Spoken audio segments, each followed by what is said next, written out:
Yun mga kamatik, good morning. Ito, may naisip na naman ako dito sa takip ng Kabibi, mga kamatik.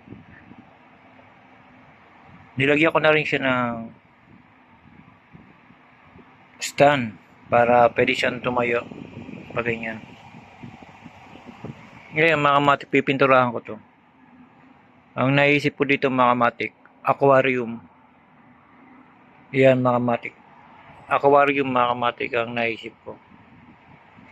Sa ngayon, pipinturahan ko muna para ipakita ko sa inyo mamaya. Abangan nyo mga kamatik.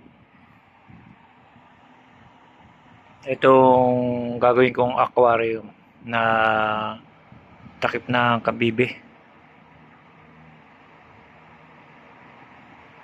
Ito, napulot ko lang sa tabing dagat na naisip ko mapapakinabangan pa to. Itong takip ng Kabibi mga kamatik. Yung mga kamatik mamaya, pintura ko muna. Gagawin ko siyang aquarium. Yun mga kamatik, magandang araw mga kamatik. Umagang maulan mga kamatik.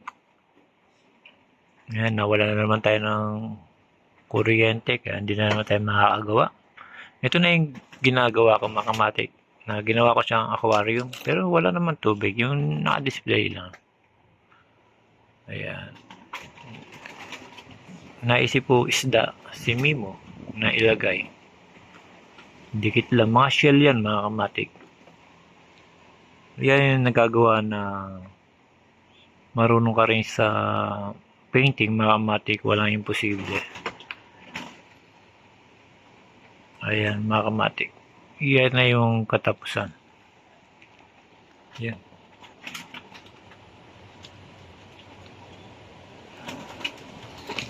Dahil sa pininturahan ko mga kamatik, pag medyo tuyo-tuyo na yan,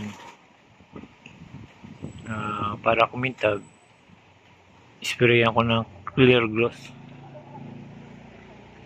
mga kamatik para maganda na siyang tingnan.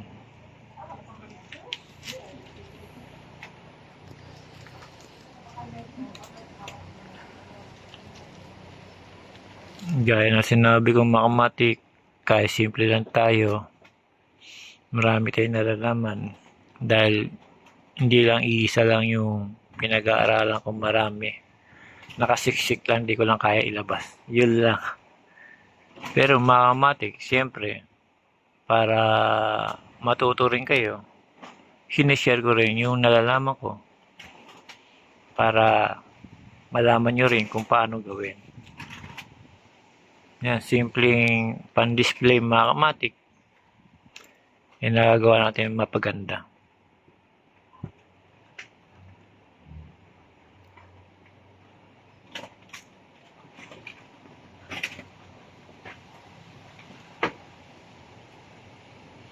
Yan mga kamatik, pinakita ko lang sa inyo at pinasilayan na naisip ko itong isda na ginawa ko, Mimo. Yan yung sinabi kong gagawin kong aquarium. Doon sa simpleng shell lang, naisip kong pwede siyang i-design.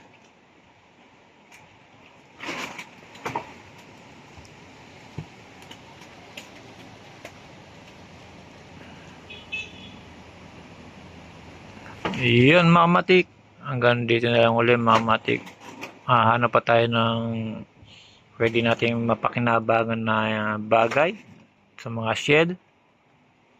Ayan mga kamatik, pwede yun rin itong matutunan pagka marunong kayong mag-painting mga kamatik. Walang imposible sa inyo.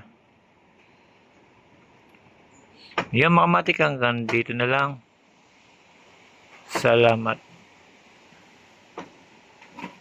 Dahil mga kamatik, hindi kailangan puro forma lang, kailangan mayroon din nalalaman. Sa panahon ngayon, hindi lang iisa ang alam mo, kailangan marami. Kung saan ka isabak, may alam ka kahit papaano. Yan mga matik, yun lang mga matik ang payo sa inyo. Hindi lang kailangan isa, lahat kailangan pag-aralan mga matik. Hanggang dito na lang, salamat.